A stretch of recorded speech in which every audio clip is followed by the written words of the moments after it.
¿Está bien la cabeza así? Ok. Hola amigos, bienvenidos nuevamente. Estamos en Dedito, Devocional Diario para Todos. Gracias a los amigos que nos acompañan en este programa. Estamos teniendo un conversatorio del Devocional Diario para Todos. El día de hoy, 22 de febrero, nos corresponde leer y escudriñar en el libro de Números, los capítulos 3 y 4, y la segunda parte del Evangelio según San Marcos capítulo 3, es decir, del versículo 20 al 35. Esta guía de lectura de la Biblia en un año está en la versión de papel, no en la digital, la versión Biblia de las Américas. Usted puede ir a la parte final, sacarle una fotocopia, una foto con su celular o la letra está muy pequeñita. A veces una foto permite luego ampliarla y verlo mejor, una foto desde el celular. Y los amigos que no tengan la versión en papel de la Biblia de las Américas pueden ir y descargar del grupo que tenemos en Facebook, que se llama Café y Oración, Brian Coffee. De ahí pueden descargar esta guía de lectura de la Biblia. Hay otras guías, pero esta es la que estamos siguiendo y bueno, por ahora nos atendremos a esta guía, aunque usted puede leer la Biblia en diferentes versiones. Hoy en día ya tenemos en castellano 30, 40 versiones disponibles. Usted puede simplemente, siendo un buen buscador, un buen descargador, usted puede descargar Biblias. Seguramente la mayoría son de precio gratuito. Habrán algunas de precio pagando, pero bueno. El día de hoy nos acompaña desde Cartagena, Colombia, un conversador de Edicto semanal, Ismael Díaz. Pastor Ismael, bienvenido a Dedicto, mi estimado Ismael. Ingeniero Pastor William, ¿cómo está usted? ¿Cómo lo trata las olas de frío en Yucatán? No, las olas de frío ya se fueron hace las estamos extrañando. Por estos lugares bajan lo que se llaman unos frentes fríos, por allá desde el norte, tal vez desde Estados Unidos o tal vez desde más arriba, Canadá, Alaska, unos vientos fríos que llegan como una bendición porque cada frente frío disminuye la temperatura, la pone en 20 grados centígrados. Ya eso es mucho cuento, ¿no? Que un frente frío llegue y la pase de 35, de 40 grados, la pase a 20, y pues eso que esté uno así 3 o 4 días, lo que pasa es que el cuarto día vuelve otra vez el calor de los 35, de los 40. Entonces, la gente se enferma mucho de gripa en esta época. Usted que es Claro, médico, yo todavía no entiendo el por qué, pero la gente se enferma mucho. Hay que consumir como vitamina C, frutas que tengan vitamina C, y bueno, y ahí nos sostenemos. Pero ya comienza, como ya estamos en febrero, sí hay frentes fríos este mes, el siguiente, pero ya muy pequeñitos y ya muy desteñiditos. Ya viene como la primavera y empieza en abril y mayo. No hay frente frío, la temperatura se pone a 40 o más grados de temperatura. Es como si usted estuviera en las mismas puertas, qué sé yo, de una planta industrial, ¿sí? De un horno industrial, donde usted siente el viento que lo quema. Bueno, usted ya tuvo la experiencia de andar por acá, me imagino que puede, por eso se ríe, porque esto sí, aquí sí. hay que vivir con aire acondicionado o como le llaman aquí el clima, hay que vivir con el clima encendido en el vehículo, en la oficina, en la casa, porque y las cuentas de energía pues se pegan un crecimiento elevado en estos meses de abril, mayo. La energía se duplica en los recibos de la energía eléctrica. Eso le cuento. Claro. Sí, señor. No, aquí estamos no, aquí nosotros en la costa colombiana no sabemos de frentes fríos, sino ¿qué le digo? Es la época más fresca del año. Es la época más fresca del año. Y en la madrugada llega a 22 grados. En el día son 31, 32 grados, ya está empezando a hacer un poco más de calor, pero hay una brisa agradable. Así que hay alguno que otro que dice que está haciendo frío en la noche. 22 grados, ¿cómo le parece? Una pregunta, usted que ha vivido ya varios años en Yucatán. Yucatán no es de las partes más calientes de México, ¿sí? En el ranking, como de qué está. Hay unos desiertos allá y unas No, cosas. yo creo que lo que pasa es que los desiertos del norte, de alguna manera, les alcanza a tocar algo de las 4 estaciones. Ah, ok. Lo que pasa es que aquí ya no nos toca, aquí las 4 estaciones ya no las tenemos. Las 4 estaciones llegan hasta el centro del país, hasta el centro geográfico del país llegan, hasta Zacatecas. Ya cuando llegas a Aguascalientes, Jalisco, esa zona ya no tiene 4 estaciones. Esa zona ya no depende de las 4 estaciones. Entonces los desiertos del norte, por ahí Chihuahua, depende de la estación. Sí se pueden conseguir temperaturas muy altas, temperaturas, digamos, de 45 grados en verano, y en invierno que tienen nieve pueden tener de -10 grados centígrados. Ah, ok. Oiga. Le lo digo porque México es muy grande. De hecho, usted puede tomar un vuelo Cancún-Tijuana y dura 4 horas, mientras que a Bogotá desde Cancún son 2 horas. ¿Sabes? Tijuana está tan lejos de Cancún como está Lima, Perú. Si usted traza en un compás línea recta, eh, o sea, México es un país que usted lo ve en el mapa, le parece pequeño, pero es demasiado grande. Sí, sí, sí. Sí, sí, tienen varios usos horarios, imagínense. 4 usos horarios, Sí, sí, sí, eso los es mismos de los Estados Unidos de América. Bueno, otra cosa. Sí, señor. listo. Entonces, bueno, Mael, pues gracias por compartir con nosotros en este día. Eh, Vámonos entonces con Levítico 3. Yo me tomé la tarea de investigar cada significado de cada nombre. Le, Tengo mucha le, información, pero bueno, usted me dirá. espere, Levítico.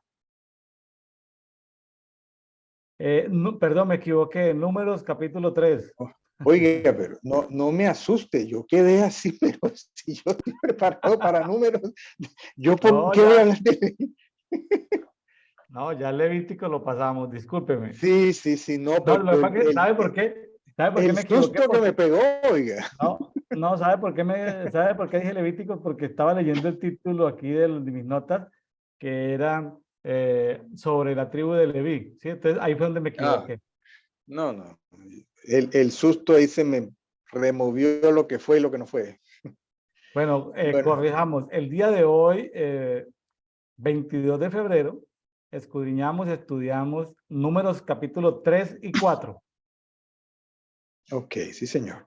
¿En qué versión vas a leer? Yo tengo generalmente abierta la Biblia textual cuarta edición. Bueno, He querido revisarla detenidamente, la Biblia textual cuarta edición, para poder opinar. Tiene mucha cosa. sí, Es una buena versión. claro. Versiones perfectas no hay. Versiones a las que uno le encuentra cosas, pero uno dice, ay, le encontré esto, entonces no me gusta. Yo trato de examinar todo y retener lo bueno. Sí, pero Entonces, Dios bendiga a los editores y a los traductores de la Biblia textual, porque si uno complementa la lectura de la Biblia con las notas textuales que ellos colocan al final de la Biblia en papel, la verdad es que las notas textuales ponen al lector de la Biblia en otro nivel. sí. Aunque, aunque, aunque yo le he encontrado algunos reparos a las notas textuales. Hay algunas veces que dicen, inclusive alguna vez lo vamos a revisar, aquí debería decir tal cosa. ¿Cómo así? Espérese, hay un texto y usted no puede ponerse a decir, aquí debería decir, ya me he encontrado como en 2 o 3 casos, no, es que aquí la palabra que se debería usar es esta. Eso, Bueno, ya, sí, ya, pero bueno, desde son que no tiene detalles. sentido, pues, ya sí hay tecnicismos que solo entienden. Yo me he puesto a seguirle la pista, pero ya no me da mi vida para hacer más cosas, Sí, pretender no, es, profundizar más, pero la Biblia textual, la versión textual, el que no la tenga debe tenerla en papel. La última sí, sí, versión es la sí, número 4, pero los lectores de la Biblia textual sí pasan a otro nivel. Si venían en sí, sí, Reina sí, sí, Valera sí. o venían en las Américas, o en estas versiones que se entiende muy bien, traducción en lenguaje actual, nueva versión internacional, nueva traducción viviente, la Biblia textual, a través de sus 4 diferentes versiones, vamos en la 4, versión 4, coloca al lector de la Biblia en otro nivel, Ujú. lo coloca en otro nivel, No, no, estamos de acuerdo, increíblemente. estamos de acuerdo. Es una, es algo que se demorará años uno para revisar, porque hay mucho detalle. O sea, pretender que yo me he leído todas las notas que están en la parte posterior, eso se demora como, porque entre otras cosas, eso no es una cosa que uno puede leer como quien lee una revista. Eso uno queda, espera un momentico, esto vamos a revisarlo, esto vamos a analizarlo, esto vamos a cruzar información, esto vamos a masticarlo. No, no, no es así tan fácil. Entonces, estoy intentando revisar lo que dice la Biblia textual en el texto y después revisar las notas. Entonces, eh, pero sí, sí estamos de acuerdo. Es otra cosa. La traducción y las... parecería que ya no hay nada más que aportar y resulta que sí. Sí, sí, hay muchas Claro, cosas y van a que da seguir luz. saliendo detalles arqueológicos. Claro, muy bueno. Dios bendiga y multiplique a estos editores de la Biblia textual. Entiendo que hay un grupo inclusive de venezolanos ahí, entiendo. No, no tengo idea de quiénes son, pero los de la Biblia textual 4, pero bueno, que Dios ayude a estos amigos que nos han hecho unos grandes favores de entender mejor las escrituras. Biblia textual la recomendamos. Si no la puede descargar por internet, hay aplicación que la puede descargar, pero cómprala en papel cuando tenga el chance, Sí, la sí, oportunidad de acercarse a una librería. hay, No son comunes, pero se pueden encargar. sí, se pueden cargar ya las páginas de internet. En las páginas de internet se consiguen, por lo menos en Colombia se consiguen. Yo la pedí por internet y aquí me llegó sin ninguna clase de dificultad. Antes había que no, que el cupo, que la lista, no. A mí me llegó al término, a la distancia. Y la otra cosa que le voy a decir es diferente, para que se animen, es diferente la Biblia en papel de la Biblia digital.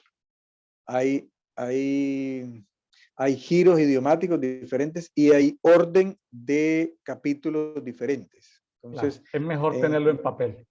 exacto, Bueno, así es. listo, Ismael. Vamos con Números capítulo 3. Listo.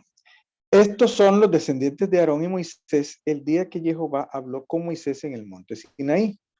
Estos pues son los nombres de los hijos de Aarón: Nadab, el primogénito, y Abiú, Eleazar e Itamar.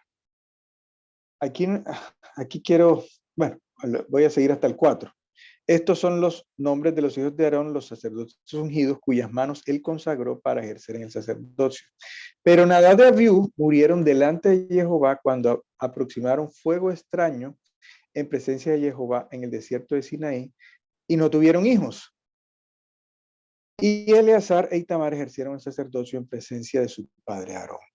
Si uno se pone pues a revisar, se encuentra con que esto aparece, se hace mucho énfasis sobre esto y aparece en diferentes pasajes. En Levítico ya aparecía y en Números va a aparecer.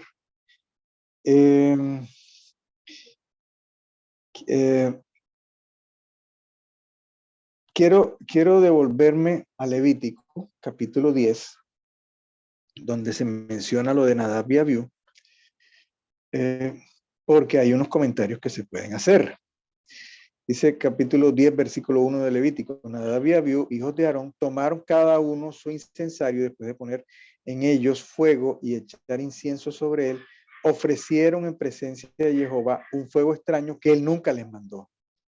y de la presencia de Jehová salió un fuego que los consumió y murieron en presencia de Jehová.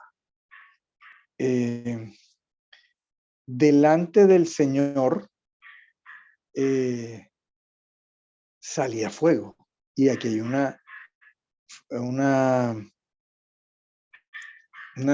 literalmente lo dice, salió fuego delante de él y los consumió a los dos. ¿Por qué los consumió? Posiblemente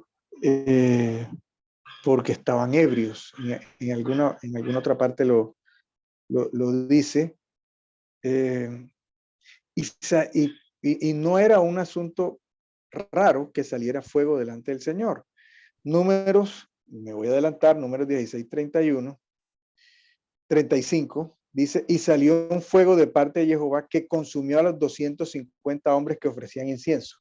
O sea, no quedaron tranquilos las personas con lo de Nadab y Abiú, sino que también se pusieron a ofrecer incienso, y ya no eran uno ni dos, sino eran 250, y salió fuego delante del Señor. Entonces, me llamó la atención esto. En otra parte dice, ahora no lo tengo a la mano, lo tenía en unas notas que tengo en papel, que también salía fuego de delante de Jehová para consumir un sacrificio, y hubo júbilo. Entonces, recordar aquella expresión que dice, que decía fuego delante de él. El Señor es, y lo dice también en Hebreos, nuestro Dios es fuego consumidor. Entonces, nos hemos acostumbrado, como dicen Hebreos también, a presentarnos delante de él, delante del trono de la gracia, pero si usted sigue avanzando, en Hebreos creo que es 9, al final dice, es que nuestro Dios es fuego consumidor. Entonces, a veces se trivializa la relación con Dios, ahora que se habla mucho de presentarnos delante de los tribunales celestiales, delante de Dios como juez. Hay que recordar que si nos presentamos delante de Dios como juez, Dios es fuego consumidor. No caemos ni remotamente en el hecho de caer en ese evangelio catastrofista o asustador, pero es que también lo dice, es que nuestro Dios es fuego consumidor. Y bueno, termino con esto, el comentario, Deuteronomio 9:3, pero hoy sabrás que Jehová tu Elohim es el que pasa delante de ti, fuego consumidor, él los destruirá, él los someterá delante de ti para que los puedas aniquilar, tal como Jehová ha hablado. Entonces, quería hacer énfasis en eso, que sí, fuego sale delante de él. Y somos muy de pentecostales con que el fuego es un asunto que nos pone a temblar, la emoción, ahí está el fuego, ahí está el fuego. No, es que hay un fuego de juicio que aquí se manifiesta. Sí, es que no estamos en el Antiguo Testamento, pero también en el Nuevo Testamento dice que nuestro Dios es fuego consumidor. Entonces, quería hacer énfasis sobre eso. Claro, quería recordar simplemente lo siguiente, Ismael. El libro de Éxodo, pues el libro de Éxodo cronológicamente dura un año, exactamente hasta cuando en un año ya empieza el funcionamiento en pleno del tabernáculo y todo. Eso dura un año, ¿sí? Y llegan ahí al monte Sinaí. El libro de Levítico, ¿por qué Levítico? Porque tiene que ver con, básicamente está enfocado a dar las instrucciones a la tribu de Leví, por eso dice Levíticos. Son 45 días ahí en el monte Sinaí. Para que aquí en esta parte de números es como una continuación de Levítico, todavía estamos en el monte Sinaí. Entre el capítulo 1 de números al capítulo 10 nos vamos a estar en Sinaí. Y estamos ya, digamos, empezando el segundo año, pero luego nos vamos del capítulo 10 al 22 a Cades Barnea, y nos vamos del capítulo 22 al 36 en las afueras de Moab. Entonces ya estamos hablando de comentarios que pasaron en los siguientes 39 años. Entonces, de aquí al capítulo 10 de números, todavía estamos ahí en el Sinaí. Sí, Un señor. año y 45 días. Ahí estamos. Pero una vez nos sacamos de ahí, ya vienen historias que pasaron en esos 40 años. Entonces ya se nos alargó se nos alargó el periodo. Quería como Así. recordar eso porque eso inclusive por eso me hizo confundirme, que tenía en la mente el tema de Levíticos. Y es eso, ¿no? Levíticos viene de la tribu Leví. Cuando Lea tuvo a Leví, que fue su tercer hijo, en Génesis 29:34 dijo, mi marido se sentirá ligado a mí. Por eso lo llamó Leví, para que el marido, o sea, Jacob, se sintiera ligado a ella. Entonces tiene que ver con adhesión, con ligar, con aglutinar. Y aquí vemos dos descendientes de la tribu de Leví, Moisés y Aarón. Moisés liderando con la ayuda de Aarón. Moisés significa sacado de las aguas. Aarón, Aarón significa iluminado, ilustrado. Y tenemos a los cuatro hijos de Aarón, los dos que fueron muertos, que no dejaron descendencia, ¿sí? Los que fueron Nadab, que significa liberal, Abiú, que significa Dios es mi padre, pero como lo dice ahí en números 3, 4, murieron por desobediencia, por ofrecer un fuego extraño en el lugar o en el tiempo incorrecto o de la manera incorrecta. Probablemente estaban alicorados, probablemente, como una pista que nos dan ahí. Pero quedan dos Así. hijos de Moisés que tienen que hacerse encargo del trabajo, que son Eleazar. ¿Sí? Más adelante vamos a ver qué es el que maneja los guardias que custodiaban el tabernáculo, Eleazar, y también queda Itamar. ¿Sí? Itamar tiene que ver con palmeras, con costa, con costa de palmeras, isla de palmeras, bueno, tiene un nombre así bonito, pero aquí ya quedamos con dos de los cuatro hijos de Moisés que nos van a acompañar los siguientes 39 años. Entonces, imagínense, salieron de Egipto, empieza el tabernáculo a funcionar y en ese mes que empieza a funcionar ahí en Levítico mueren mueren dos hijos y había un peligro de que toda la tribu fuera Dos exterminada, sacerdotes. dos sacerdotes, pero estaba el peligro de que toda la tribu podía ser exterminada. Más adelante vamos a dar detalles de que Dios dice, bueno, sigan las instrucciones para que no sean consumidos. Y pues en ese momento Dios consumía a través de fuego, ¿no? Así. Como dice el pasaje, Dios es fuego consumidor, o sea, venía un fuego y lo chamuscaba, lo dejaba rostizadito. Y seguimos el versículo 3. Y dijo Moisés a Aarón, esto es lo que habló Jehová diciendo, entre los que se acercan a mí seré santificado. Y en presencia de todo el pueblo seré reverenciado. Y dicen en esta versión, la textual, Aarón fue traspasado. Lo voy a leer en la Biblia de las Américas. Entonces Moisés dijo a Aarón, es lo que el Señor habló diciendo, como santo seré tratado por los que se acercan a mí y en presencia de todo el pueblo seré honrado. Y Aarón guardó silencio.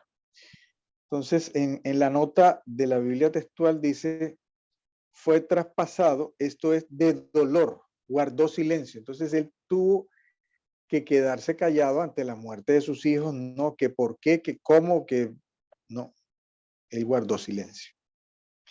Y llamó Moisés a Misael y a Elzafán, hijos de Uziel, tío de Aarón, y les dijo, acercaos y sacad a vuestros hermanos de delante del santuario fuera del campamento. Mire esa misión.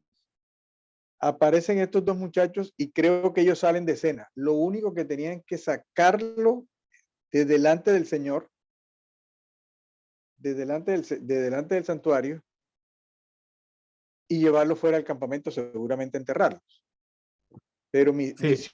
misión terrible esa, ¿no? Ismael, pero Ismael, continuemos en números, ya dejemos esto Levítico y vámonos para números. Ok, perfecto, listo. Números Vuelvo, capítulo 3, Números capítulo 3, versículo 5. versículo 5. Ok. Y habló Jehová a Moisés diciendo, haz que se presente la tribu de Leví y ponla ante el sacerdote Aarón para que lo asistan. Y cumplirán el servicio para él y para la asamblea ante la tienda de reunión para ocuparse en el servicio del tabernáculo.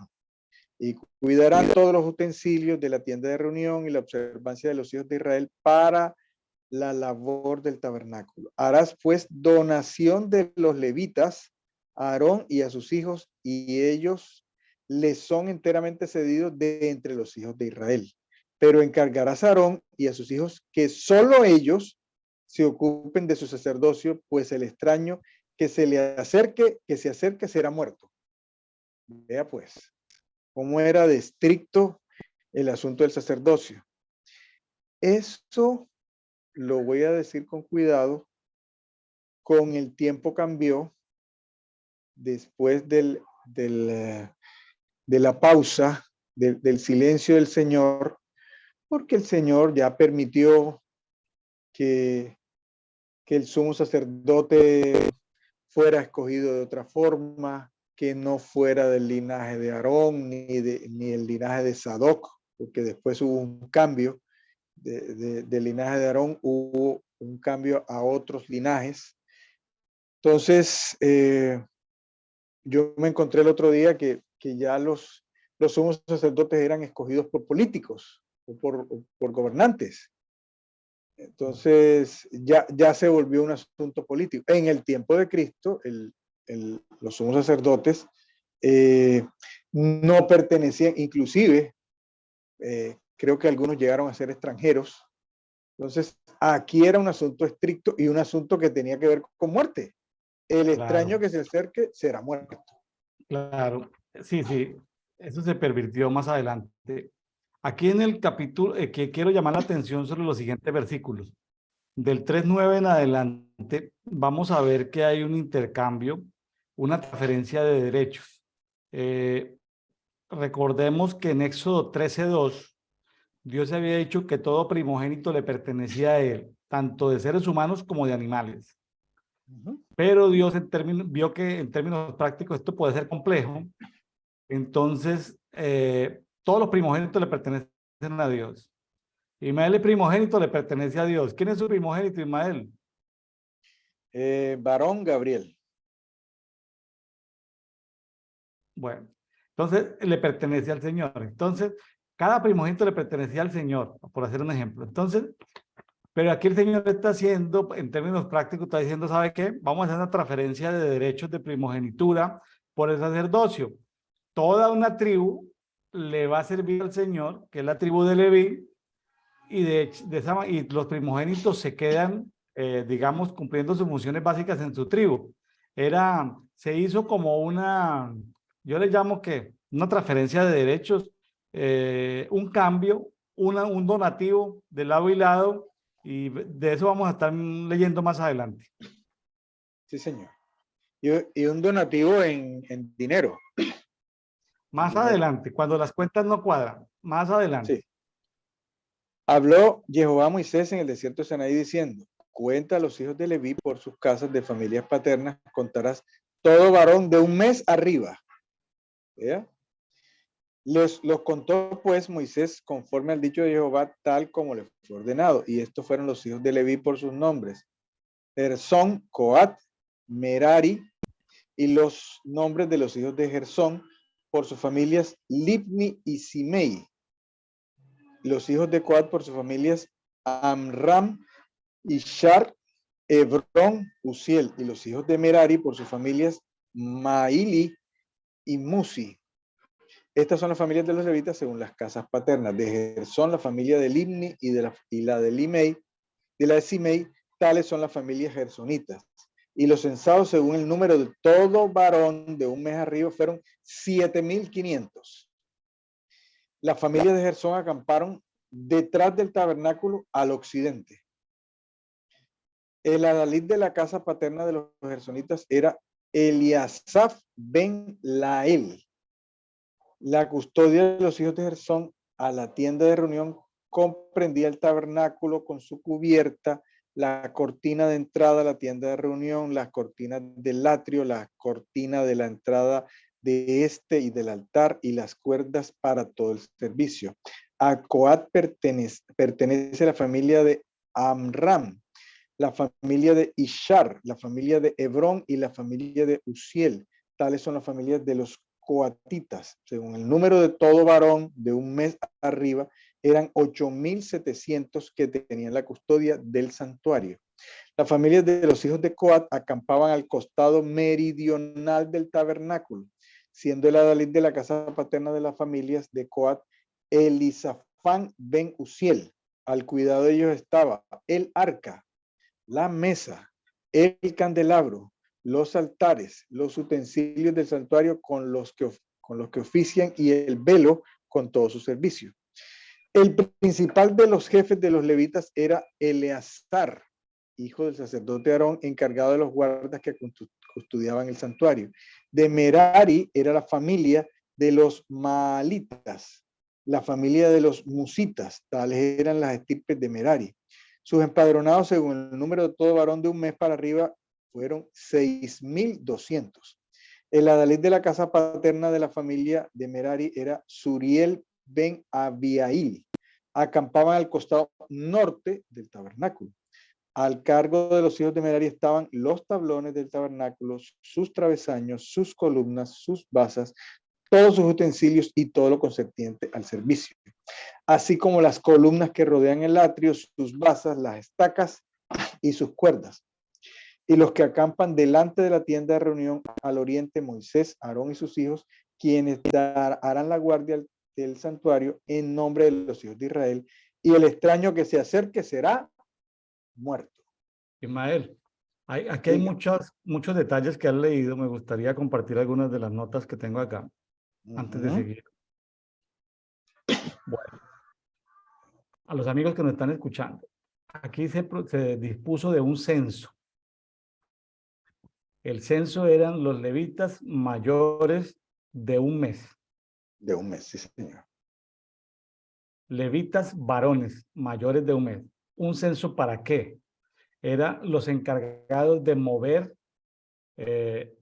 vamos a llamarle, este tabernáculo era ensamblable y desensamblable. Era un kit, una construcción que se podía desensamblar. Hoy en día lo más parecido es como lo prefabricado, algo que se coloca pero que se puede desmontar. Se instala y se desinstala, ¿sí? No es una construcción que es fija, anclada a la tierra. Un edificio de hoy en día no se puede mover. Era una tienda móvil. Tengamos en cuenta eso. Entonces Leví, en la tribu de Leví... Una cosa parecida, que es enorme. Los escenarios donde se hacen los conciertos o las presentaciones que tienen luces, eso se desarma. Eso se desarma y eso puede llegar a medir 10 metros de alto, tal vez más, 15 metros de alto. Con todas sus luces y las parafernalias y el sonido, se ensambla y se desensambla. Entonces, para hacer este censo, había que censar a la tribu de Leví. Más adelante vemos otro censo que se hace en el capítulo siguiente que vamos a estudiar. Hay otro censo en el capítulo 4 de Números, que ya es sobre los que ejercen la milicia sacerdotal. Término bonito, la milicia sacerdotal la ejercen ya son los que están entre 30 y 50.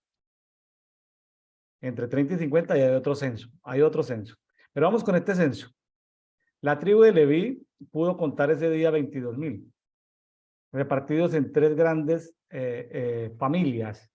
La familia de Gersón, la familia de Coat y la familia de Merari, los tres hijos de Leví. ¿Sí? Esos están en Génesis, por allá.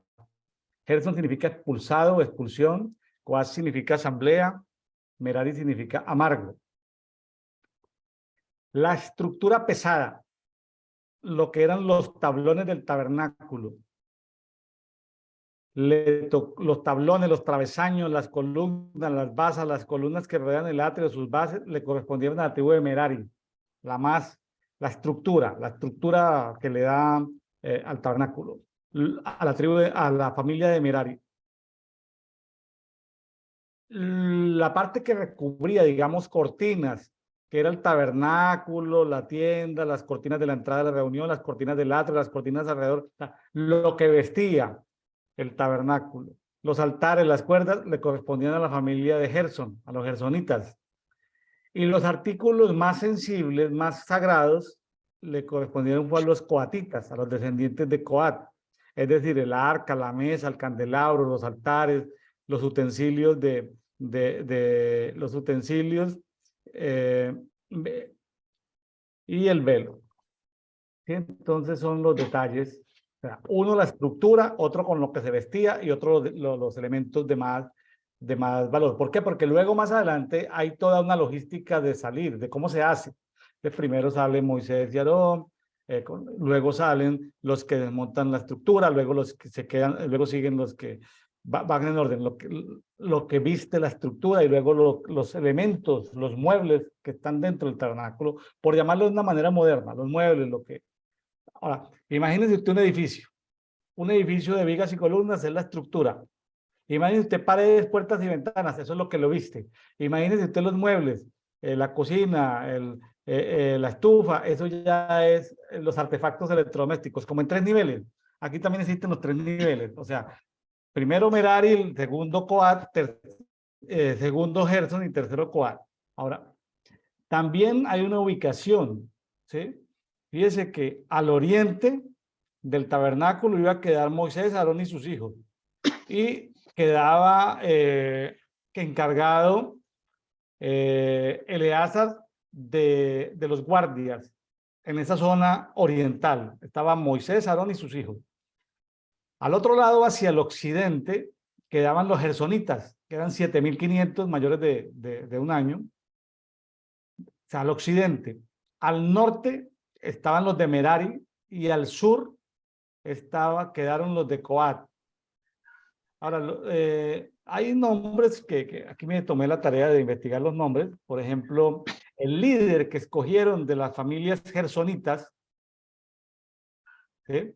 Porque sí, Gerson tuvo 2 hijos, uno que llamó Libni y otro que llamó Simei, pero ahí no se escogieron por sus familias, ¿no?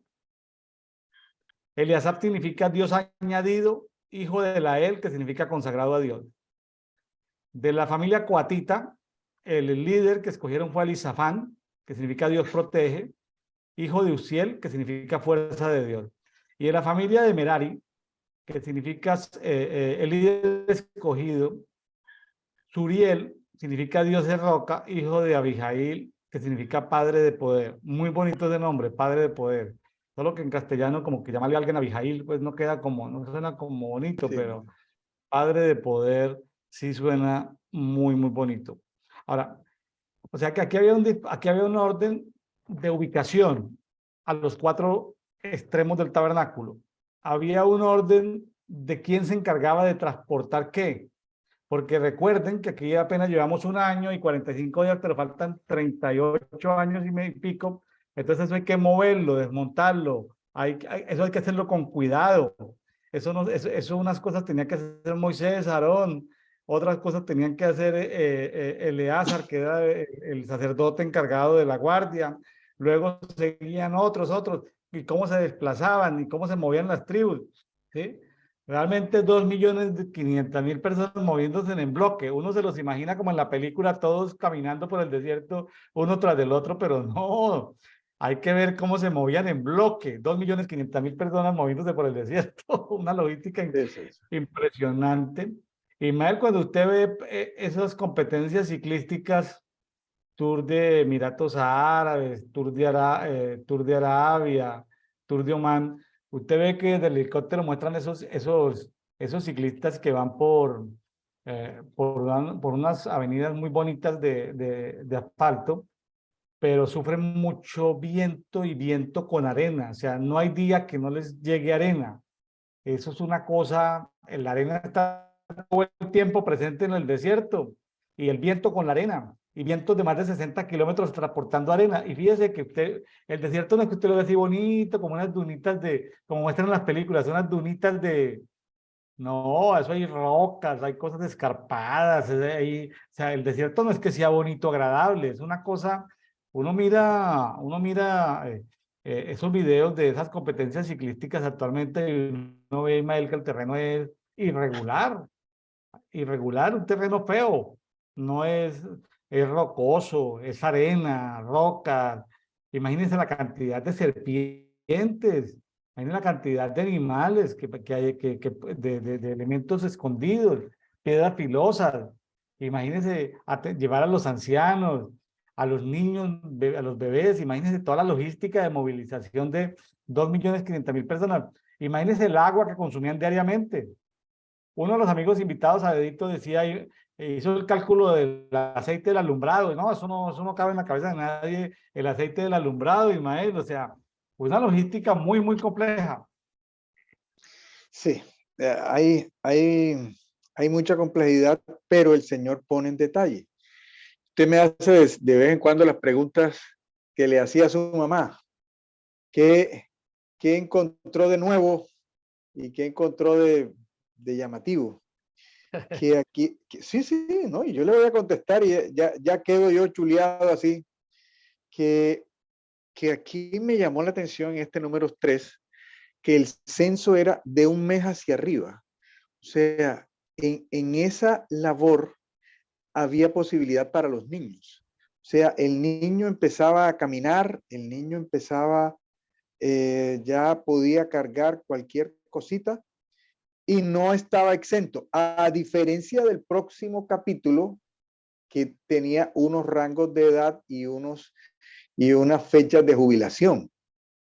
Entonces, sí me llamó mucho la atención. Dice, el censo es de un mes para, ¿cómo así de un mes para arriba? Bueno, fíjense. Entonces,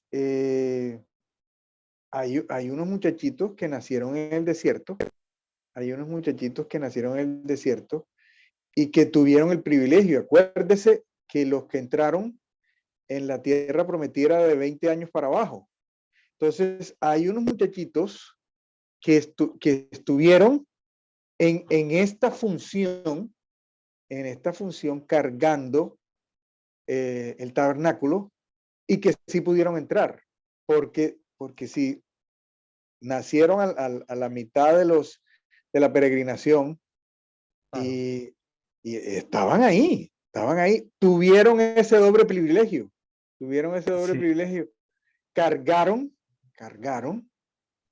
pero entraron, Sí. Recordemos que en los capítulos anteriores habla sobre el censo que se hizo de las 12 tribus. Ahí ya se saca Leví, no se contó Leví en ese momento, pero se contaban las 12 tribus, contando dos tribus de los dos hijos de José, tanto Efraín como Manasés. Terminando Levítico encontré algo que me llamó la atención y es el valor que tenía cuando en el último capítulo de Levítico, creo que fue un dedito que compartimos con la maestra y pastora de Cartagena, Beatriz Zuluaga, encontramos que un valor tenían los hombres y otro valor tenían las mujeres y estaba por edades. Por ejemplo, los de un mes, los de un mes a 5 años se clasificaban. El niño valía 5 monedas de plata y la niña 3. Ahí hay una edad que se clasifican de un mes a 5 años. De 5 a 20, los varoncitos valían 20 monedas y las mujeres valían 10 moneditas. De 20 a 60, de 20 a 60, los hombres valían 50 monedas de plata y las mujeres valían 30 monedas de plata. A Jesús lo vendieron por 30 monedas de plata. por Lo 30. vendieron por el valor de mujer, ni siquiera por valor de hombre. Bueno. Pero Ismael, los mayores de 60 no valen nada, hermano. Ahí es donde se dan cuenta que definitivamente hay cosas que pasan con la edad. Por más que uno diga, no, yo me siento joven, que la juventud está en la mente. No, aquí Dios no anda con los cuentos. Aquí Dios le quita el valor a los mayores de 60. Dice, el hombre vale 15 moneditas y la mujer vale 10. Entonces, sí me preocupa porque yo estoy a varios años de llegar a los 60 y por más que yo diga que tengo mentalidad joven, que me gusta andar con jóvenes, que la juventud está en mi mente, de todas maneras Dios le da un valor diferente en monedas de plata. Ahora, aquí aparece, aquí ya en el censo que estamos viendo de uno en adelante, los varones, porque sirven para ayudar en algo, ayudar a desmontar y a el trayecto, pero luego en el capítulo, Sí, sí. estamos en número 3, pero luego en números 4, cuando se habla de Es la palabra diferente. Sabá, Tesabá, que significa masa de personas, campaña, ejército, milicia, es la milicia sacerdotal, los que los que van a ejercer completamente el sacerdocio son los de 30 a 50 años. A 50, sí, señor. Aunque tenga un valor entre 20 y 60, está bien, sigue valiendo lo mismo el hombre de 51, de 52, sigue valiendo lo mismo que el de 20, pero a los 60 pierde el valor, pero a los 50 básicamente deja de ejercer su función Jubilación. sacerdotal. Entonces, sí, solamente que pues esas son como, pues esa es la forma en que tú lo interpretas, jubilación. Yo lo veo como que hay unos diseños ahí detrás, o sea, me preguntabas que qué aprendí de esto, aprendí de que cada edad tiene una valoración delante de Dios, es decir, lo había leído pero no lo había reconocido, no lo había internalizado. No vale lo mismo una persona de 80 que una persona de 20. Eso sí, Ismael, por más que queramos ver a un Dios democrático, que todos somos iguales, que somos hijos de Dios, no.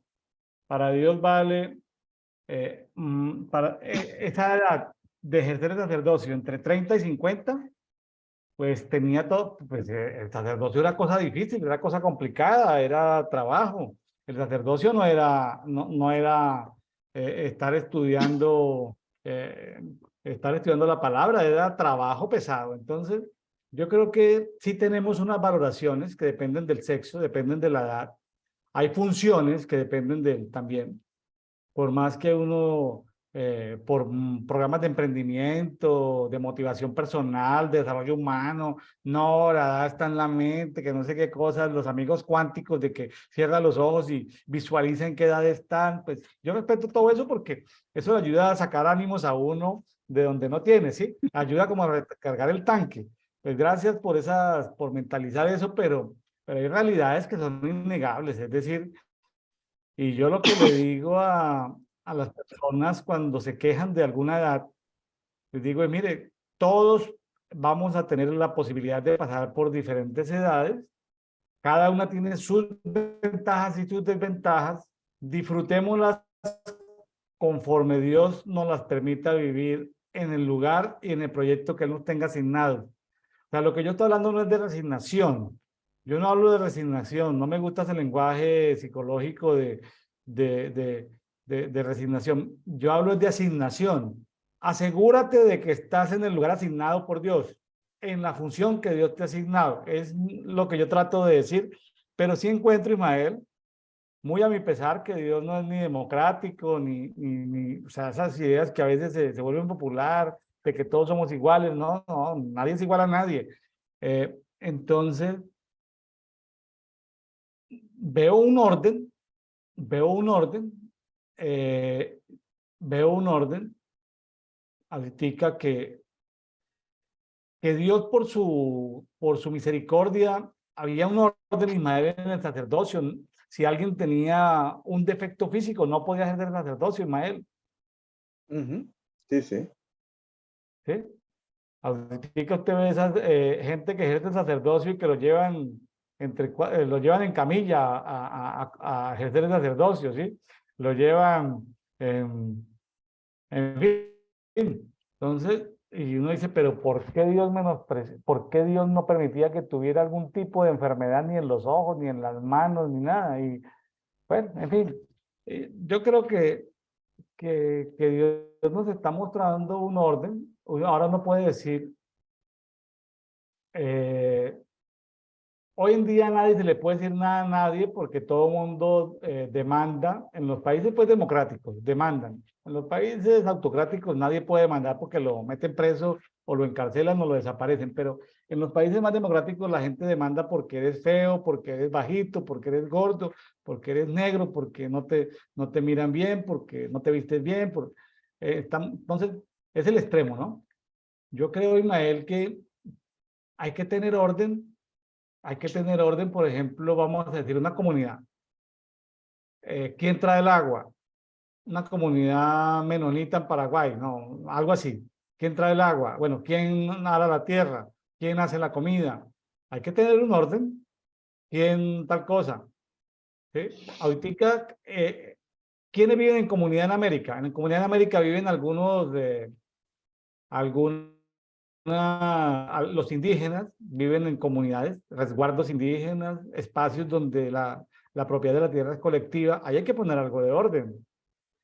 Hay también grupos de afroamericanos que también tienen su especie de resguardo, sus tierras que son propiedad compartida. En México existe una figura desde por allá desde 1930 y tanto de elegido. Elegido fue cuando las haciendas se acabaron y hubo esa reforma agraria, los patronos dueños de la hacienda se quedaron con la hacienda, con la casa de la hacienda y con el casco de la hacienda y con una parte de la hacienda, pero casi como el 90% de las tierras que tenían que entregar a los trabajadores. Pues le cuento que cuando la tierra es compartida o es colectivizada, nadie la trabaja, Ismael. Sí, sí. Nadie trabaja las tierras colectivas. Estuve viendo un documental, ya le voy a dar la palabra, estoy viendo un documental de cómo se desarrolló San Petersburgo. San Petersburgo ha tenido nombres entre San Petersburgo y Leningrado, una ciudad que está muy al occidente, muy europea de la gran Federación Rusa. Está Leningrado, que está ahí cerquita pues a occidente, ¿no? Cerquita a Finlandia, a Estonia, ¿sí? A Lituania. ¿Cómo le parece que después de la revolución bolchevique, los grandes edificios los ocuparon? Bueno, aquí en México decimos departamentos, en Colombia dicen apartamentos, en España dicen piso. Bueno, la comunidad, las habitaciones de la familia en esos edificios de Leningrado o de San Petersburgo se le entregaron a familias que venían del campo, pero se dejaron los lugares comunes, lo que eran baños y cocinas y sitios de lavado de ropa. Ellos llevan más o menos como unos 30 años desde la perestroika, el glasnost, del cambio de la privatización en Rusia, y este es el momento donde unos han progresado mucho y tienen sus departamentos alfombrados con mármoles, las arañas que le llaman a las lámparas, pero los baños están deteriorados. ¿Por qué? Porque otros vecinos que en 30 años no han progresado, se enfermaron, les ha ido mal, no han conseguido trabajo. Pero las zonas comunes que son cocina y baños, ¿cómo le parece que los que tienen dinero no pueden arreglar la cocina ni los baños porque la ley les permite, si ellos le meten dinero a la cocina y baños, demandar a los que no metieron dinero, y al demandarlos, y si el vecino pobre no tiene con qué pagarlo, puede expulsar o expropiarlo? Entonces el vecino pobre no deja que arreglen nunca el baño, ni deja que arreglen la cocina. Luego estamos en una ciudad de Leningrado, San Petersburgo, donde hay muchos departamentos bonitos, pero los baños son cloacas y las cocinas son una cosa desastrosa. Entonces, cuando las cosas son colectivas, no son de nadie, mi estimado Ismael. Bueno, aquí nos vamos a regresar a números. Aquí el señor estaba poniendo una organización, una forma, una manera, estaba designando, estaba repartiendo tareas. Hasta cierto punto funcionó. La gente caminó hasta cierto punto y seguimos. Versículo 39. Todos los empadronados de los levitas que por orden de Jehová contaron Moisés y Aarón por sus familias, todos los varones de un mes arriba fueron 22,000. Jehová dijo a Moisés, cuenta todo primogénito varón de los hijos de Israel de un mes para arriba y forma el censo de sus nombres y tomarás para mí los levitas, yo, Jehová, en lugar de todos los primogénitos de los hijos de Israel, lo que usted explicaba. Y también los animales de los levitas en lugar de todo primerizo de los animales de los hijos de Israel. Y tal como Jehová había ordenado, Moisés contó todos los primogénitos de los hijos de Israel y todo primogénito varón por la cuenta de los nombres de un mes para arriba, según los empadronados, fueron 22,273. Una cifra cercana. Y luego Jehová habló a Moisés diciendo, toma a los levitas en lugar de todo primogénito de los hijos de Israel y los animales de los levitas en lugar de los animales de aquellos, y los levitas eran míos. Yo, Jehová. Para rescatar de los 273 en que los primogénitos de los hijos de Israel exceden los levitas, tomarás 5 ciclos por cabeza. Vea, era una cifra muy parecida, pero la diferencia eran 273. Sí, casi le aceptan. Sí, los tomarás conforme al ciclo del santuario de 20 jeras por ciclo. Y darás a Aarón y a sus hijos el dinero del rescate del número que excede de ellos. Tomó pues el dinero del rescate de los que excedían los redimidos de los levitas y recibió en dinero por los primogénitos de los hijos de Israel 1,375 ciclos conforme al ciclo del santuario. Y Moisés entregó el dinero de los redimidos de Aarón a Aarón y a sus hijos conforme al dicho de Jehová, tal como Jehová había ordenado a Moisés. Claro. Vea, así de manera sencillita, contaron, nos dio que la suma de todos los mayores de un mes de los levitas eran 22,000 y que la suma de los primogénitos de todas las tribus, imagínense qué complicación ver cuántos primogénitos hay de todas las tribus, estaba 22,273, entonces 22,273 menos 22,000 quedan 273, una colita cercana al 1%. Ahora, ese 1%, había que entregar, que no cuadraban las cuentas, había un intercambio de cambiar uno a uno, entonces se le puso un valor de 5 ciclos por cabeza, cada ciclo pues tiene un peso ahí correspondiente, y son 1,365 ciclos que tienen que recoger de entre el pueblo para podérselo entregar en compensación a Aarón y a los 2 hijos de Aarón. Ismael, el número 1,365. 365 pues tiene que ver con los días del año, pero 1,000 más 365 fue la compensación económica que recibieron los levitas. En este caso, Moisés recogió el dinero del pueblo y se lo entregó a Aarón y a sus hijos en compensación por el servicio que iban a hacer los levitas de todos los primogénitos. Ahora, ¿cómo fue el intercambio de animales? Esto estaba muy complicado, sacar los primogénitos de los animales. Entonces, el pueblo se quedó con los primogénitos de ellos, de los animales de ellos, y los levitas entregaron todos los animales al servicio de Dios. Yo tiendo a pensar que la plata, el dinero que se recogió, era tal vez para compensar un poquitico el costo de los animales, porque eso, ya la propiedad dejó de ser de los levitas y se convirtió en propiedad colectiva, el tema de los animales, ¿sí? Entonces, sí, había que compensar de alguna manera y equilibrar esas cuentas. Bueno, vámonos con el capítulo 4, es la continuación, básicamente. Se siguen asignando tareas. Sí, señor. Habló Jehová a Moisés y a Aarón diciendo, levanta un censo de los hijos de Coat entre los hijos de Leví, según las familias y sus casas paternas, de edad de 30 años para arriba hasta 50 años. En la parte tradicional, el Señor inició el ministerio sacerdotal a los 30 años. Entonces, de la edad de 30 años para arriba hasta 50 años, todo el que entra en la milicia para servir en la tienda de reunión. Vea la traducción, como milicia lo dice aquí. Sacerdotal. Sí, señor. En la versión Biblia Textual, cuarta edición, habla de la milicia. La Biblia de Jerusalén también habla de milicia. En la Biblia de las Américas habla de todos los que se enlistan para servir en la tienda. Septuaginta, todo el que viene a ministrar. Reina Valera 60, todos los que entran en compañía para servir al tabernáculo. Claro. Entonces son unos giros idiomáticos muy interesantes. Sí. Entra en la milicia para servir en la tienda de reunión. El servicio de los hijos de Coat en la tienda de reunión será las cosas más sagradas. Cuando el campamento se traslade, entrarán Aarón y sus hijos y descolgarán el velo de la separación. Vea, esa era su responsabilidad. El velo que se rasgó en dos. ¿De quién era? Aarón y sus hijos. Eso no lo podía hacer sino el sacerdote, el sumo sacerdote.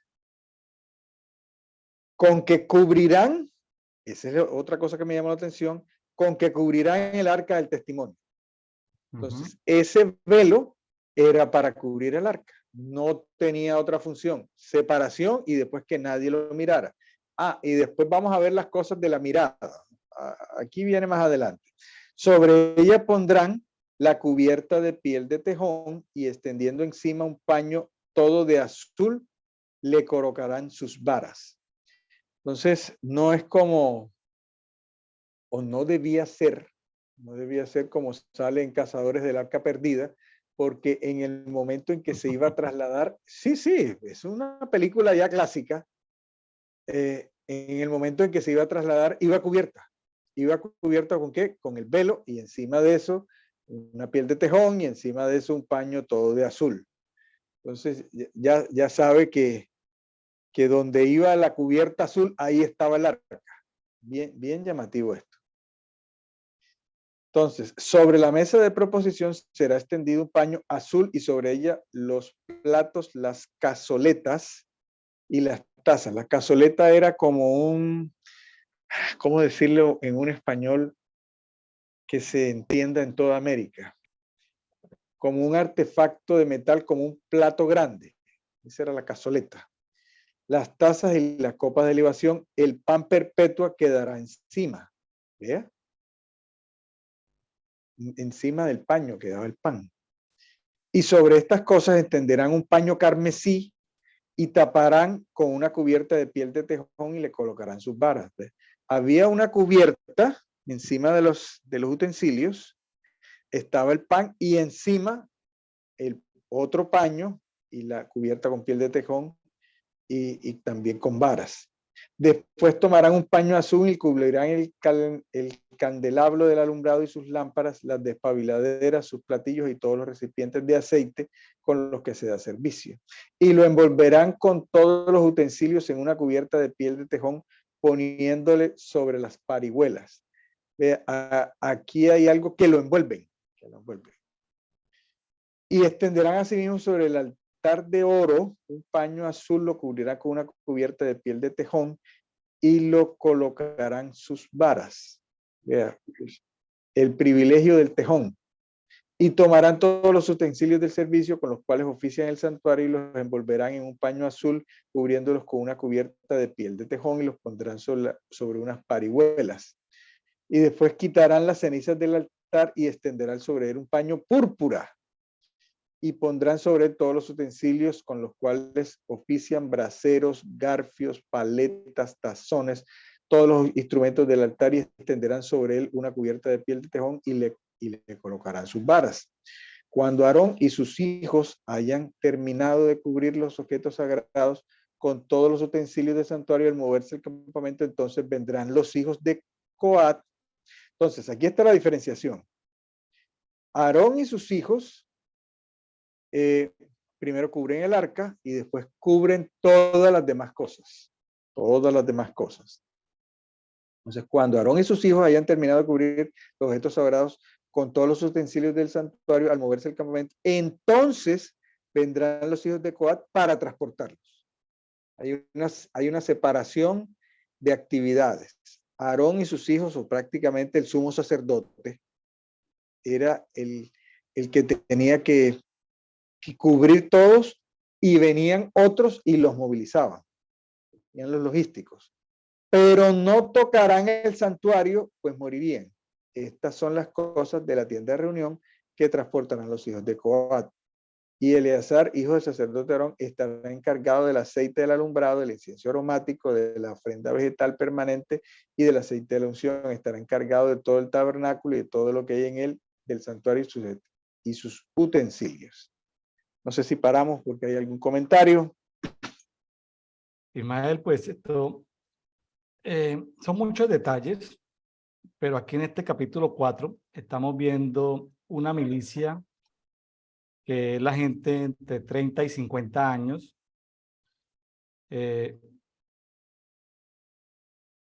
¿Sí?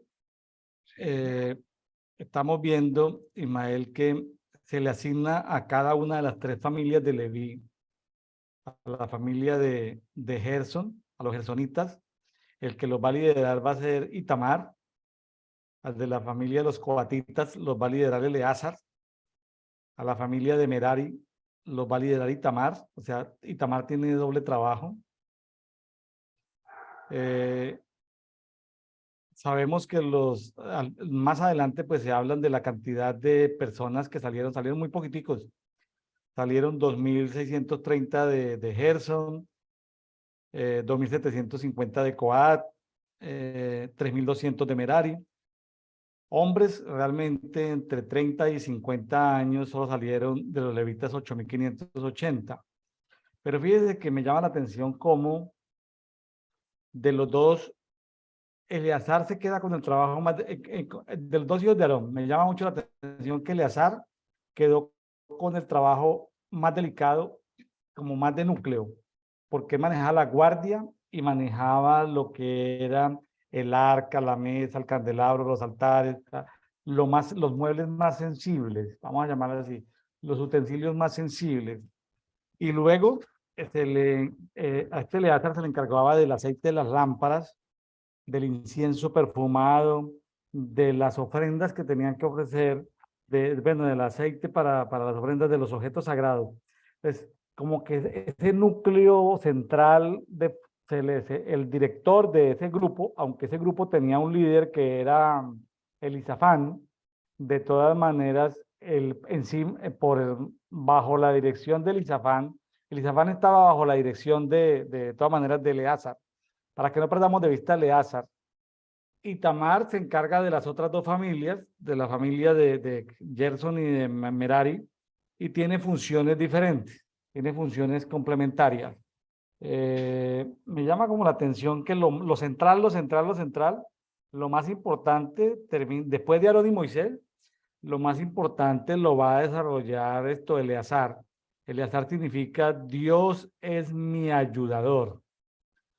Ismael, cuando yo te digo a ti, Ismael, Dios es tu ayudador, Dios es tu Eleazar, Dios es tu ayudador, ¿qué te imaginas? Para Ismael Díaz, allá en Cartagena, Colombia, yo le digo, Dios es tu ayudador. El que está pendiente, Dios está pendiente de mis cosas más íntimas. ¿De qué estaba pendiente Eleazar? Las cosas más íntimas. Ismael, ¿no le ha pasado a usted? A mí me ha pasado, le ha pasado a mi esposa, de decir, nos ha pasado entre nosotros, cosas sencillas como las siguientes. Detalles sencillos que nos hacemos. Y yo pienso, ve, yo hace 2 días lo había pensado, no se lo dije a nadie. Lo mismo mi esposa, ve, yo había pensado en eso esta semana, no se lo da a nadie. Dice, qué bueno, anhelaba ir, anhelaba comer, anhelaba esto.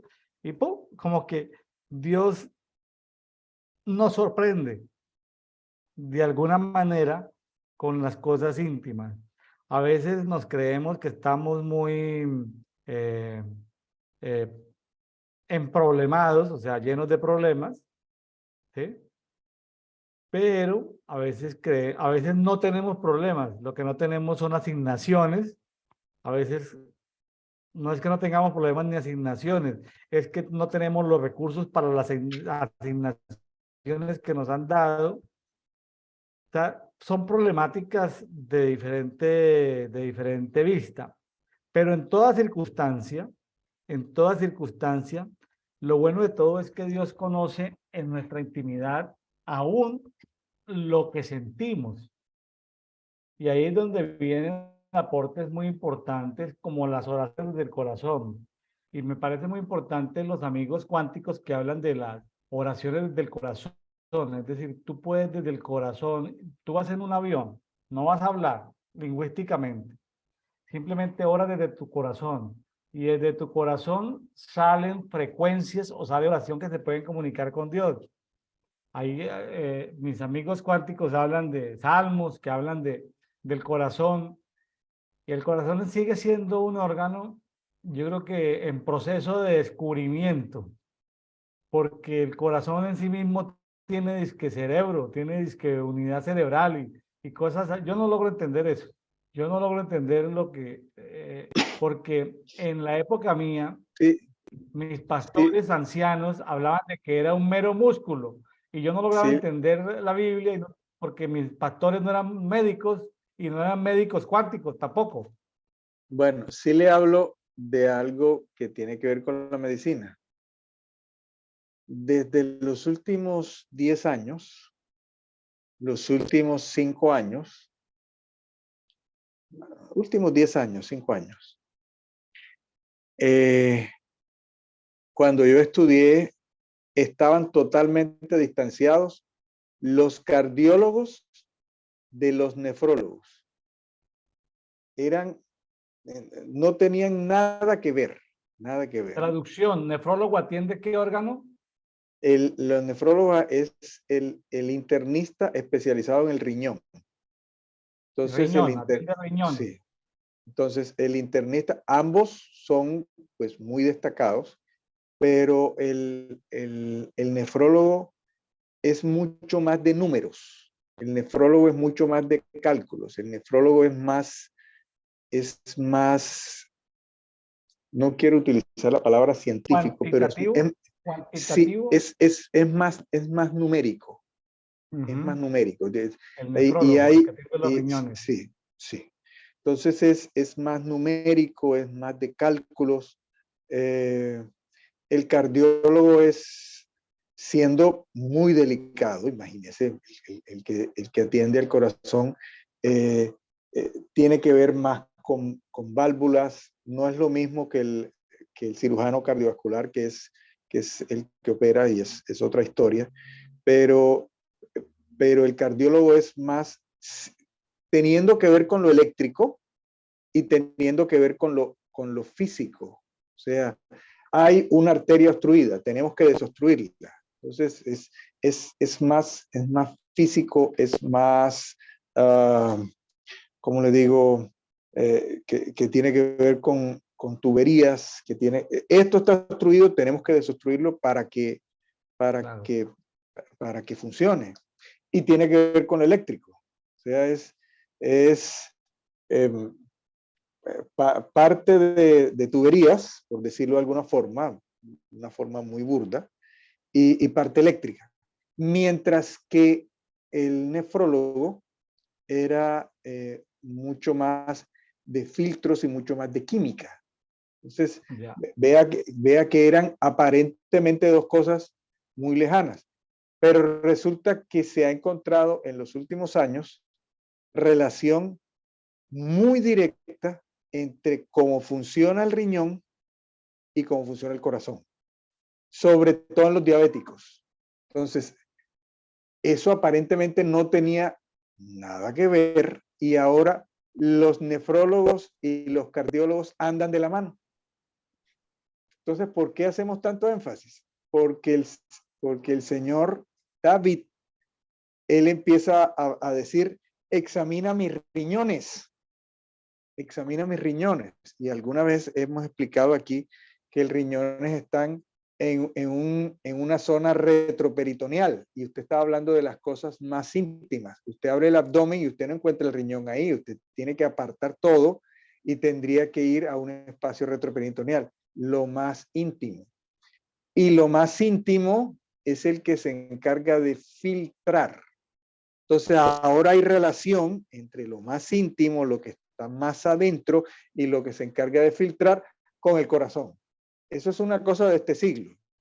En el siglo pasado los nefrólogos por un lado y los cardiólogos por el otro. Entonces terminamos hablando de lo más cercano, de lo más íntimo que está relacionado con el corazón, que de unos años para esta parte es el riñón. Bueno, Ismael, no. le doy un testimonio cortito. Me ha sucedido en 2 oportunidades en mi vida, donde jóvenes, señoritas, han venido conmigo a la salida de una reunión. Pastor, pastor, lo estaba buscando. ¿Por qué? Quiero que ore por mí. Bueno, ¿qué tiene? No, es que tengo un problema en los riñones. Hermano, de manera instantánea, en esas 2 oportunidades, solamente me ha pasado 2 veces. De manera instantánea les he dicho, con mucho gusto voy a orar por ti, pero primero le vamos a pedir perdón a Dios porque has empezado a tener relaciones sexuales prematrimoniales. Primero le pido perdón a Dios, te apartas de tu pecado y luego vamos a orar por tu sanidad. Oiga, Ismael, 2 veces me ha sucedido, hermano. ¿Qué tienen que ver las relaciones sexuales con los riñones? No sé, eso sí estaba claro, ¿no?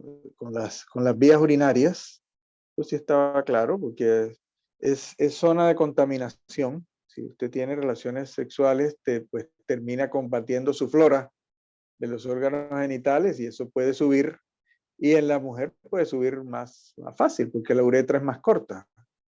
Entonces, infección vaginal se puede convertir en una infección urinaria y se puede convertir en una infección renal.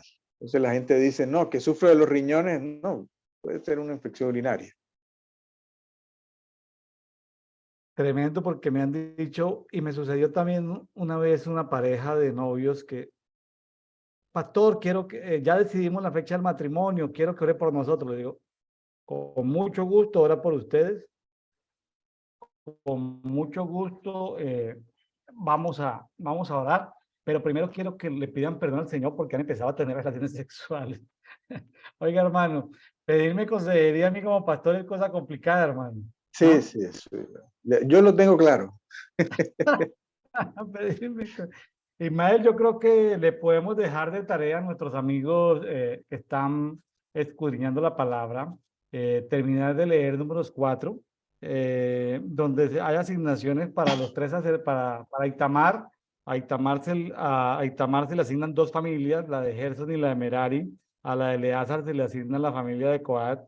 Lo que van a hacer estas milicias, interesante el término, estas milicias o estos sacerdotes que no van a la guerra, sino que son una milicia sacerdotal, me gustó el nombre, de lo bueno que aprendí hoy es milicia sacerdotal, TSABA, TESABA, esa milicia especial. Fíjese, Ismael, hoy en día que se habla de iglesia en casa, a veces como que no se le presta, sí, bonito el tema de iglesia en casa después de la pandemia, el tema de la iglesia en casa, volver a los hogares, pero hay que ponerle milicia al tema. Usted cuando asocia, usted asocia el término milicia con desorden, ¿cierto que no? No, no, Con no. incumplimiento de Absolutamente. horarios, ¿cierto que no? No, no. Con desorden de instrumentos musicales, desorden de sillas, ¿cierto que no? No, no. Pero cierto que suena duro, Ismael, si yo le hablo a usted de milicia sacerdotal dentro del Sí, templo, dentro de la organización del suena, culto. suena duro, pero es que usted es testigo. eh, para esto que parece, aquí estamos conversando y la persona que nos oye dice, no, pero se están pasando bueno, pues hay todo un tema de preparación, hay todo un tema de logística, esto para que salga sin problemas tiene que haber todo o sea, un prepararse no solamente mentalmente, sino físicamente, tener las cosas listas. Y hay veces que pasa que por una sola cosa que esté funcionando mal, la transmisión se daña. Entonces, hay veces que es un simple cable. ¿Qué le pasó al simple cable? Nosotros tuvimos un problema el domingo en una transmisión y era un cable carísimo, blindado, no sé qué. Nos quedamos sin un sonido y, y yo caí en cuenta. No teníamos un cable de repuesto. O sea, teníamos el cable que estaba funcionando y el cable funcionó perfectamente hasta ese día. No había un cable de repuesto para decir, listo, este cable no funcionó, tomamos otro cable. Eso tiene que ver con milicia. Eso tiene que ver con milicia. Hay que tener un cable de repuesto. Claro, claro. Que un asunto tan sencillo en una congregación local como un micrófono, que hay micrófonos que van conectados a una fuente eléctrica, pero hay micrófonos que se cargan con baterías. Y Ujú. si hay un micrófono de repuesto con las baterías precargadas, hay toda una milicia, Sí, sí. organización de instrumentos musicales, hay toda una milicia. Entonces, eh, no asocien la idea de que el fluir en el Espíritu Santo es desorden. No me gusta la gente que le echan, voy a decirlo y suena brusco, le echan la culpa de su desorden al Espíritu Santo. No, el Espíritu Santo no funciona así. El Espíritu Santo lo que quiere es la sensibilidad, lo que quiere es un corazón limpio para acercarnos a Él con buenas intenciones y muy sensible a ver qué movimiento, qué giro puede tener lo que hayamos preparado. Pero el Espíritu Santo es como un fluir de un río que va llevando, va llevando, va llevando, trayendo algo, porque se pueden abrir en la celebración portales, se pueden abrir manifestaciones angelicales, milagros. Es lo que está sucediendo en estos días en 15 universidades en los Estados Unidos que están adorando y unos llevan 10 días, otros llevan 9 días, otros llevan 8 días, otros llevan 5 días y no pueden parar y nadie tiene el control, ni las directivas de las universidades, ni los profesores, ni los porteros, y la gente llega en vehículos particulares, la gente llega en autobuses y se van unos y vienen otros. Entonces, ahí hay una milicia, pero es una milicia controlada por el Espíritu Santo. Entonces, le llaman avivamiento a lo que el ser humano no controla. Es decir, cuando en realidad nosotros nunca deberíamos controlar nada. ¿Sí? No, Entonces, y hay sí cosas que debemos llaman la, planear y ser ordenados. y hay cosas que llaman la atención ahí. O sea, no estoy en contra, que quede claro, no estoy en contra de las pantallas gigantes, de los montajes, porque se trata de hacer las cosas con excelencia. No estoy, estoy en contra de lo que ya tenemos cierta edad y decimos, antes decían, no, pero es que como es para el Señor, lo voy a hacer de cualquier manera.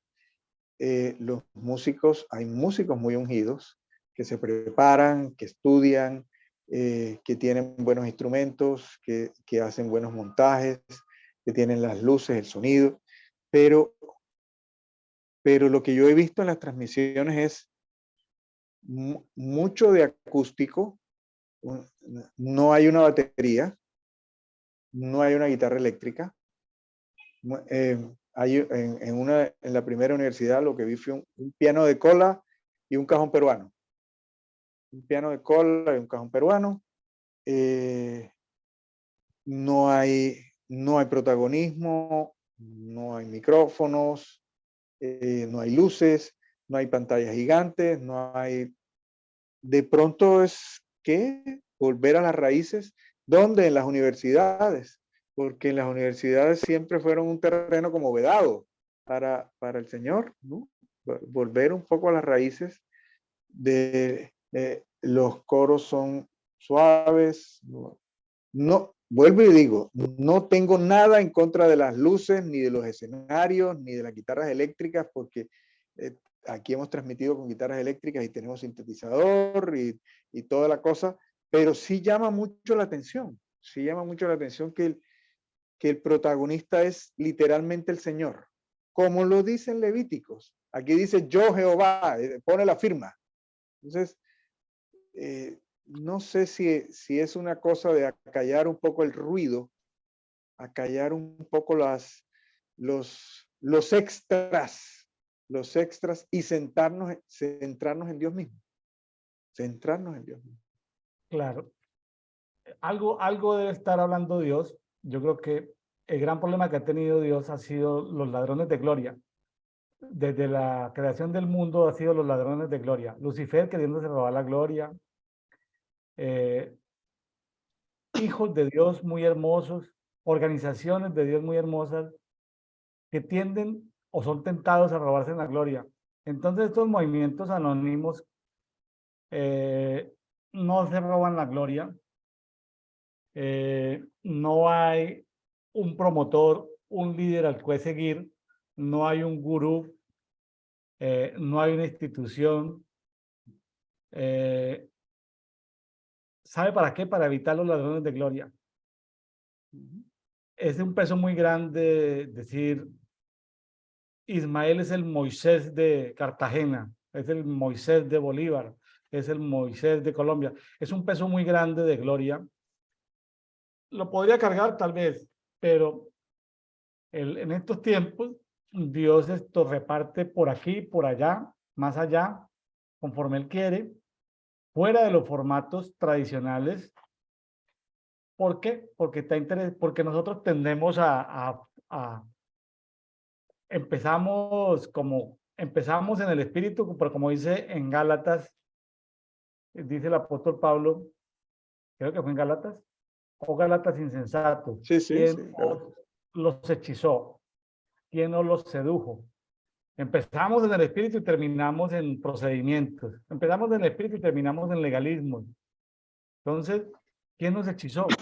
Pues, sí, hay hechiceros que están trabajando 24/7, todo el tiempo para hechizar. Hay objetos antimagia para apagar el espíritu profético en una ciudad, en un departamento. Usted se debe acordar que en Medellín, Colombia, encontramos un objeto antimagia en el Museo de Arte Moderno de Medellín, ¿verdad? Sí, Por claro. eso hay algunas ciudades donde fluye lo profético, en otras ciudades no fluye. En ciudades se apagan, claro. En Cali, Colombia, se apagó todo el movimiento profético por recibir dinero manchado de sangre, ¿no? Dinero que venía Sí, sí. de actividades ilícitas manchadas de sangre. Entonces, hay cosas porque al principio cuando llegaron esos montones de billetes, el que lo recibía en dólares decían, no, pues, gloria a Dios, la plata del injusto pasa al justo. Con el tiempo, cuando se apagó todos esos movimientos de oración y de adoración, la iglesia de Cali se dio cuenta que habían apagado el avivamiento por recibir dinero manchado de sangre. Ese dinero no se podía recibir. Entonces, estaba siendo mal interpretado esas ofrendas. Bueno, Ismael, ¿le parece bien? Nos vamos a Marcos, hermano. Marcos capítulo 3, versículo 20. Así Son es. 15 versículos. Sí. Varios temas, par de temas. Versículo 20. Llega a una casa y de nuevo se agolpa una multitud que ellos no podían ni siquiera comer pan. Y oyéndolo sus familiares, bien interesante, eran los familiares de esa casa, eran los familiares, oyéndolo sus familiares, salieron para echar mano de él, pues decían, está fuera de sí. Vea, primero fueron los familiares, Claro. posiblemente de esa casa. No, pero En algunas ahora versiones tenemos, dice que estaba loco. sí, tenemos esta muchedumbre aquí. ¿Qué hacemos? La Biblia textual dice está fuera de sí, la Jerusalén dice está fuera de sí. ¿Qué? Lenguaje sencillo dice se había vuelto loco. La Biblia de las Américas está fuera de sí. La mayoría dicen está fuera de sí. Bueno, y dice, y los escribas que habían bajado de Jerusalén decía, tiene a Belcebú. Vea qué acusación. Por el príncipe de los demonios echa fuera demonios. Entonces, tenían que buscar una explicación de lo que estaba pasando. Entonces, la explicación espiritual de los escribas era que era el Belcebú, el señor de las moscas, o el descendiente de Baal. Y ¿Sabía usted, sí, dígame. Ismael, sabía usted hablando de este personaje que aparece ahí, Belcebú? que solo aparece en la Biblia en 3 evangelios, en Mateo, Ujú. Marcos, Lucas. No Sí, aparece en ninguna parte más de la Biblia. Belcebú no aparece en ninguna parte más de la Biblia. Los fariseos, según alguna, estoy investigando, según alguna ujú. tradición, Belcebú aparece por primera vez en tiempos de Salomón. Y hay algunos escritos de que Sí, por ahí Salomón hay. encerró a Belcebú. Entonces, o algo, alguna patraña le dice Salomón a Belcebú. Son historias que aparecen ahí. Pero Belcebú aparece muy cercano a Leviatán y a Lucifer. En todo Ujú. caso, los fariseos tenían algún tipo de información, pero no aparece este personaje más en la Biblia, ¿no? Beelzebú. Así es. Entonces el Señor le responde, y llamándolo junto a sí, le decía en parábolas, ¿cómo puede Satanás echar fuera a Satanás? Si un reino fuera dividido contra sí mismo, tal reino no podría permanecer. Si una casa fuera dividida contra sí mismo, tal casa no podría permanecer. Si Satanás se levantó contra sí mismo, fue dividido y no puede estar en pie, sino que tiene fin. Pero nadie puede entrar en la casa del fuerte y saquear sus bienes a menos que primero ate al fuerte, entonces podrá saquear la casa. Este es un versículo utilizado para los intercesores. ¿Quién es el hombre fuerte de la... De esto se ha hablado muchísimo, no nos vamos a extender. De cierto digo que todo le será perdonado a los hijos de los hombres y las blasfemias cuanto blasfemen, pero cualquiera que blasfeme contra el Espíritu Santo no tiene jamás liberación, sino que es reo de un pecado eterno. Y la explicación está en el versículo 30. Dijo esto porque decían, tiene un espíritu inmundo. O sea, estaban acusando al autor de la vida que lo que tenía era Belcebú adentro. Entonces, esa era una ofensa para el Espíritu Santo. Hay alguno que otra persona que dice, ay, si usted está preocupado, respondo yo, porque ha ofendido al Espíritu Santo, lo más probable es que no lo haya ofendido porque el que ofende al Espíritu Santo no se preocupa. Entonces hay una gente que se me ha acercado, ay, yo creo que ofendí al Espíritu Santo. No, relájese. Los que ofenden el Espíritu Santo no tienen ninguna preocupación. Ellos duermen hasta que le venga su mala hora. Bueno, ahí lo que podemos rescatar es que hay tipos de errores o tipos de pecado que no tienen perdón, ¿sí? Sí, A así veces es. la religión nos ha hecho entender que todo tiene perdón y no. Hay transgresiones que no tienen perdón. Una de ellas es esa. No, y Juan habla de, hay injusticias, todas las injusticias son pecados, pero hay pecados que son de muerte y hay pecados que no son de muerte. Y dice, hay pecados que son de muerte por el que no le digo que se pida. Entonces, Por el cual no hay que interceder. dices, hay unos pecados que, Señor mío, ten Fíjese que misericordia. hoy recordábamos a la Biblia textual y gracias a la Biblia textual fue que desenmascaramos a ese personaje llamado Belial. Ujú. Ninguna Biblia en español traía el nombre Belial, solamente la traía Sí, Reina Valera 60, por allá en donde dice qué comunión tiene Cristo con Belial. Pero la Biblia textual desenmascaró a Belial en varios sitios. Los benjaminitas, esos que violaron a una mujer, a una concubina de un levita, los hijos de Elí. Y claro, entonces aparece Belial. Eso lo desenmascaró la Biblia Textual 4, gracias como decimos, a los traductores, editores que han trabajado en esa versión, desenmascaró ese personaje Belial, también hay medio oculto. Otros personajes como Basilisco también fueron desenmascarados por estas Biblias de estudio, creo que por la Biblia de las Américas, una contribución de las Américas, desenmascarar a Basilisco, porque si no hubiera quedado traducido como serpiente, áspid, cosas de ese tipo, ¿no? Pero sí, bueno, vamos sí. a la parte final. ¿Cuál es la verdadera familia? Yo lo dejo ahí con puntos suspensivos. Llegaron las familias. Las familias de la casa, las familias de los discípulos.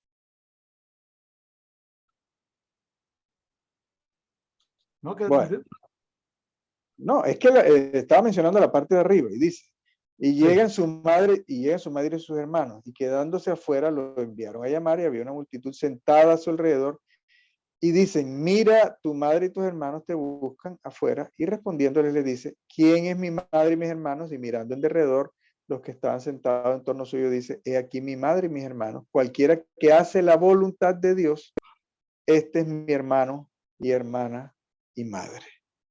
Después Pablo habla extensamente en varias partes que dice que el Señor abra nuestros ojos, nos ilumine los ojos de nuestro entendimiento para que conozcamos la voluntad de Él. Entonces, en ese proceso estamos. Primero conocer la voluntad de Dios y después la oración del Señor en Getsemaní, que Él haga su voluntad. Hay veces que oramos de otra forma. No tanto que Él haga su voluntad, sino que nos resuelva el problema. Ismael, esto aquí de quién es tu verdadera familia es confrontante, ¿no? Claro. Confrontante. Es confrontante. Porque son de esas cosas que falta meterle más zoom, porque ¿quién es tu verdadera familia? ¿Mm? En fin, simplemente para reflexionar, para dejarlo ahí, ¿quién es tu verdadera familia? Bueno, amigos de Café de Oración, gracias por acompañarnos en este día. Por favor, si le ha gustado, coloque algún comentario, compartan sus redes sociales con otros, ayude a que los algoritmos de estas redes sociales se lo ofrezcan a personas que están simplemente buscando, anhelando leer la Biblia. Ismael Díaz desde Cartagena, Colombia. Muchas gracias, mi estimado Ismael. Sí, señor. Un abrazo desde el trópico. Del trópico para el hemisferio sur, amigos de Argentina, Chile, Paraguay que nos escuchan, bueno, y para el hemisferio norte, amigos de los Estados Unidos, de Canadá, México que nos escuchan y para todos los del centro de América también. Bendiciones para todos. Muchas gracias. Nos vemos Sí, mañana. señor.